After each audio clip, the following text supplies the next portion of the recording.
Welcome back, sports gamers. It's the natural. Back with my main man, Four Verts here in the building. EA dropped the community notes for Madden 22 on the community playtest feedback for the guys that did get into the beta and got a chance to play it, or the people who are part of the SGO community who we kind of put that out early. So I'm sure most of all you guys got in. So thanks for joining me. And what kind of some of your thoughts on the beta feedback here? Starting off with catching. Or just Yeah, so the catching's really interesting. Yeah, the catching's really interesting, right? Because um, beta and one thing Clint made very clear was it's not a beta, it was a play test. And the reason they didn't call it a beta was because beta sounds like that's kind of what's going to ship, and they didn't want that to come across. And I think that's important here on the catching, because catching really wasn't a matter of it being late stage issues. It's really a matter of it being like the way the game's going to be. And what I mean by that is there were people have complained about catching animations, right? Like, you know what I'm talking about, feeling like you're warped into animations where you know the outcome of the animation before it happens. Yeah. So this year they went back to single man animations, which means those things are interacting independently of each other. Now, what can happen with that is it feels sometimes almost like glitchy, like, okay, well, my guy didn't react there, or, you know, something didn't occur, or my defender didn't do anything. Well, that's because you didn't match an animation. There's a lot of reasons why you may not match an animation. You may not be in position. You may be too short, which I'll talk about in a second. There's a lot of different reasons you may not match an animation. So one thing they tried to clarify is it's not that that's a problem, especially on those deep balls. It's that in an attempt to give you more user control in that catching sequence, they've tried to get rid of as many as they can of those two player animations. Now, part of that comes with the max height logic. So essentially now they're going to take into account the ability to jump and the height of the player. And you'll sometimes see that like your defender doesn't do anything because he's a midget jumping against Mike Evans, right? Like, that's actually supposed to be that way. What they do recommend, though, and this is going to be really, really important, is the height and your ability to swat is much, much better than that to intercept. So don't go for those interceptions down the field if you don't have to. Use the SWAT mechanic. Yeah. If anyone's been watching the channel for a while, a couple years back, or actually a few years back now, I did a video, does height matter in Madden? And I had the max height receiver versus the minimum height DB. And many times the DB would knock the ball out of the receiver's hands without ever making contact with the ball. So these changes, prevent that from happening, where a taller player will actually get his hands on the ball and the DB won't be able to knock it out just based upon the animation. He actually has to make contact with the ball. Yep. So that's a huge improvement. And I think it's something that's going to take time for people to get used to. But eventually people won't be immediately thinking that's something wrong with the game. They'll start saying, okay, well, that guy was too big, and so on and so forth. So that's going to be a big change this year. Well, yeah, and that gives more credence to, and for years of Madden, only thing that mattered was speed, right? And now height and size should matter more than previously. All right, moving on to player movement. Players did give some feedback saying the movement was too slow. But I think, like they mentioned in the blog, that there's some people coming from last gen. The biggest change you feel from last gen to current gen is how the players move, and they move more off like real life. You can't just stop on a dime and dart around with the linebacker like you could on old gen. Next gen is definitely having more realistic movement to it, and that's what I think a lot of the player feedback came from that, and they mentioned that in the blog as well. So there's a couple things here, right? So one thing they did was they continue to expand the gap between the fastest players and the slowest players, right? So you should notice a difference there between Tyreek Hill and, let's say, an offensive lineman trying to chase down Tyreek Hill or run with Tyreek Hill, right? So that gap continues to be widened. The other thing people tend to have an issue with is the whole usering thing. And there's two things to remember here. One, acceleration is the rating that determines how quickly you get up to max speed, right? So people for the longest time thought of speed burst, right trigger or R2. That's not a speed burst, that's an acceleration burst, right? That's supposed to help you get up to your speed. Problem with that is if you're accelerating, you can't turn as quickly now in the next gen. So what people will find is if you're holding that right trigger instead of using like the cut mechanic, almost like when you're running, you're going to turn like you're driving a 1968 Cadillac, right? That just isn't going to happen. So it's going to be really important that you start trying to predict where the ball is going to go, and then you use the acceleration burst to make your plays. And that's something that the developers have made very clear they're not going to move on. They do not want one linebacker covering 3 or 4 routes, making up for bad defensive mechanics. So you're going to have to pay attention. You're going to have to look at what your opponent is doing. And you're going to have to kind of predict, like real life linebackers, where you think that ball is going. Yeah, the only downside to that is that that user a lot of times covered up for poor zone coverage or poor things within the game. So that kind of exposes him a little bit more to flaws in the AI and flaws in the coverage that you can't make up for that with your user. Totally. And one, they just said game stability, of course, in a play test or beta, however they want to call it. There's going to be crashes, there's going to be issues. So there was a bunch of crashes. I know both you and I, we spoke about franchise, like it's like instant crash when you first go into it. So that's to be expected. Nothing really to talk about there unless you have something. All right. So the biggest reported bugs they were saying that have been fixed, and a lot of these things when we get it, when we got the one that we were able to play, the build that we got at the game early on to play, that if you guys don't realize that's by the time we get it, it's an old build already. So a lot of things they already fixed, like people who had issues with, they already fixed. They already had a fresh build because the game gets rebuilt. I don't want to lie, but it gets rebuilt pretty frequently. A new build goes down with the latest updated patch and fixes internally at EA. So by the time we got it, it was already old. So a lot of things they already had fixes for, but they did provide a list for us for things that are fixed, like the receivers dropping the ball late in the catch, dive tackles being OP. Lower rated quarterbacks playing too well on Madden, which that's been in the game for oh my god, forever. I mean, since Madden started, I don't know. I don't remember ever all Madden QBs not being OP as hell. Momentum meter filling up too fast in some competitive mode. Momentum mode's not ready for launch. So what are your thoughts on that? So there's a couple things here, right? So the dive tackles, that was an issue that you were able to almost like suction on. That's getting tuned. They do mention that there's a note where you would warp players off the ground to make the tackle. That was also happening with diving catches. That's going to be fixed here, hopefully at launch. And then the momentum meters filling up too fast was an issue, and I think they've tweaked that a little bit to try to make it take a little bit more effort. So those are all really good fixes that we should see here at launch. Yeah, one thing I did like that they were saying how they tuned the pass rush. And they had tuned it to make it more effective and a little more realistic time in the pocket. Like real NFL quarterbacks don't have, they don't stand back there and read War and Peace many times like you'll see in Madden. And that's when they start having issues with the crossing routes, because you can sit there and wait for a receiver to run all the way across the field the other side. And many coverages can't cover that because quarterbacks don't have that much time in the NFL to do that consistently, outside of play action and leaving additional guys in the block. So they did tune the pass rush. That's one thing that I had mentioned previously and in talking to Clint. The fact that I did, it was cool that they made, added some features where when you can use the D-line, making it more fun. But when they did that, they kind of gimped the CPU rush. So if you didn't use it at defensive lineman, the pass rush just wasn't as good as the year prior.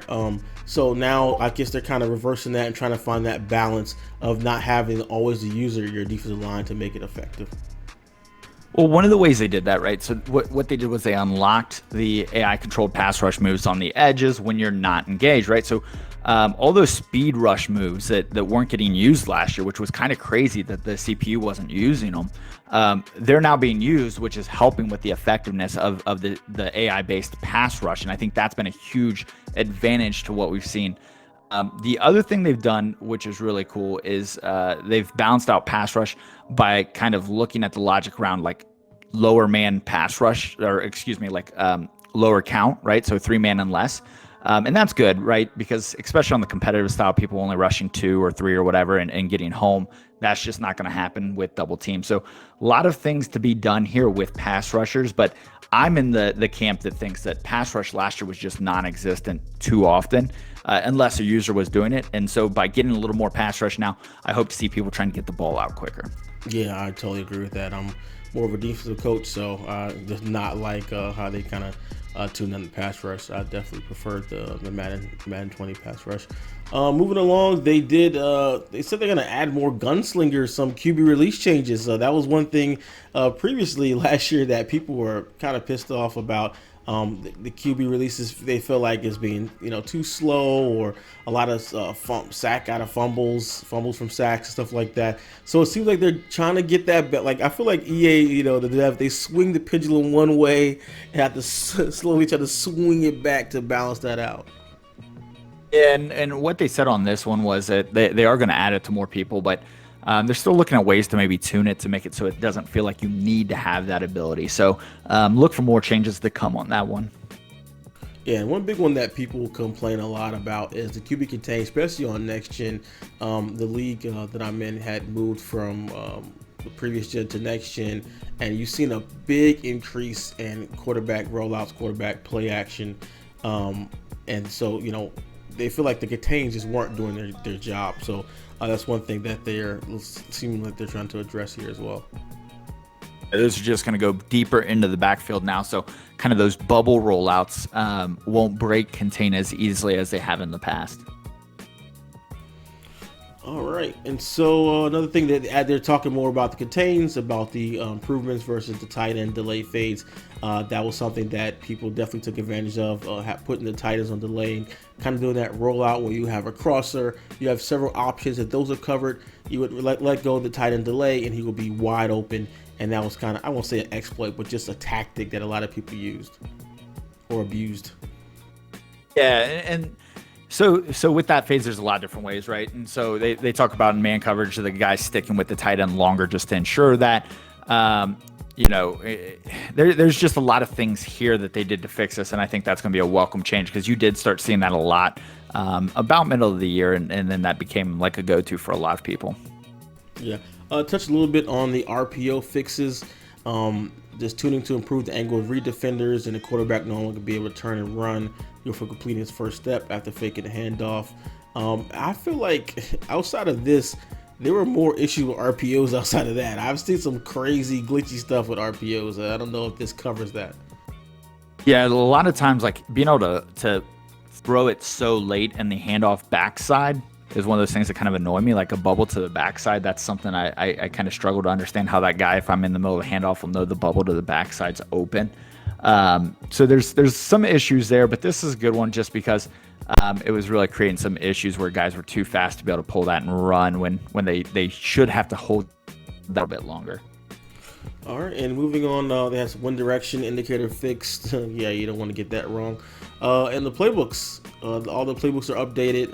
The version that we played did not have all the updated playbooks, and I know specifically with they're trying to get the AI in head-to-head, not head-to-head, but computer user versus computer matches to use more of the playbook, and the updated playbooks were a big part of that. That they're trying to more closely match what the teams run in real life. And pulling that from film, which they've always done, but even more of a focus on now because they want the AI to use the full playbook when they're playing against a user. So only 50% of the playbooks were in, 50% of the updates were in for the live play test. So if you guys didn't notice, especially week 2, week 1, there were no new ones. Week 2, they had about 50% of them in. Every team will have at least some new plays and new formations in them. There's a new, much larger playbook update coming post-launch, and there's going to be a gridiron note about that. But be on the lookout for that because I think you're going to see some new kind of innovative plays that we haven't seen before in Madden coming in those new updates. Yeah, for sure. Moving on to the franchise feedback, where we kind of hang our hat on as being franchise guys. They did some feedback on fatigue and some tuning of fatigue. I didn't have a ton of time to really play around in the franchise mode as much as I wanted to, so kind of defer a little bit that to you. And what are your thoughts on the fatigue tuning and the franchise things that they took a look at? There were some issues where guys would leave the game because of fatigue and never come back even after they had ample rest. So it was like you couldn't get back to your base level. So they've done some tuning around that. Early in the season, it'll be easier to get back to your base level mid-game by getting a backup in there, getting a blow. Later in the year, you're going to struggle to get back in. So that's why they really want you to focus on how often you are doing full pad practicing, because it will wear you down throughout the season. So make sure you use that kind of judiciously in your approach. Or did you make it to free agency in your franchise that they were saying that top players were not getting interest? Did you notice that? Well, there was the top players not getting interest. There were some teams that always had star players that would hit free agency like every time just because the cap wasn't working right. And yeah, there were some cap consideration issues. Okay. Also in the draft classes, they mentioned in different capacities around some balance and uniqueness. Personally, our league does not use the created draft classes. We do our own. But what did you see some of the degenerate draft classes have issues with that? Yeah, so they've definitely improved, right? And I think they're going to constantly be tweaking those to like they mentioned, the nuances of the value in different places. So the drafts in the beta were I'm not going to say rough, but there were sometimes still some weird things where you got linebackers, outside linebackers that were rush backers a little too small and some other things. So that's going to be a constant tweak that they're going to be working on, but they are improved this year. I will give them that. Yeah. My dream is that NCAA coming back will get the real players in NCAA and be able to import them in Madden like the old days. The good old days. All right, simulation stats. I feel like that simulation with the quarterback scrambling, I feel like that's been in the game for like a decade. Yeah, and they've done a lot of work here. And so from what I understand, it's not just quarterback scrambling. One of the examples they gave was Christian McCaffrey getting more targets in the passing game because he does in real life. A guy like Alvin Kamara as well. So the sim engine's been improved. You should see your scrambling quarterbacks get better stats. You should see your pass catching halfbacks getting better stats, and you should just get more of a better feel that when you simulate those games that you're going to get realistic results. Yeah, for sure. There's a lot of people that do simulation, or even guys who play the computer or just in a user franchise who play some of the games and simulate some of the games as well, or guys who just like to be GMs and simulate all the games. That's a big win for them. What are your thoughts on the last bit of additional tuning? They got a few things grouped in this last little paragraph here. There's actually a lot of good down here, which is funny because they kind of threw it away at the end. But the cost of talent was increased for tuning purposes, right? So the head coach and player personnel trees saw serious increases. So before, everything was 10 skill points. Some of them will be 50 and up now. So you shouldn't be able to max out your head coach in a season or two. Like, it should take you a longer time. Same thing with the more powerful coordinator ones. Those are going to be much more expensive now, which should make it a little bit more enjoyable for a feature. Now, the other thing kind of related here is you can now promote a coordinator to head coach. So if you're playing coach mode, it doesn't work. But if you're playing owner mode, you'll be able to promote your coordinator up to head coach, which is a welcome aspect of this. Okay. All right, that is it. Went through that for you guys. Let me know in the comments below your thoughts and feelings on Madden 22. If you guys have any questions, leave them in the comments below as well. Always like to hear your feedback. If you appreciate our content and all the work we do to bring you guys the latest news, tips, and gameplay from your favorite sports games, drop a like, subscribe, SGO today. You want to take your game to the next level? Then join SGO Insider.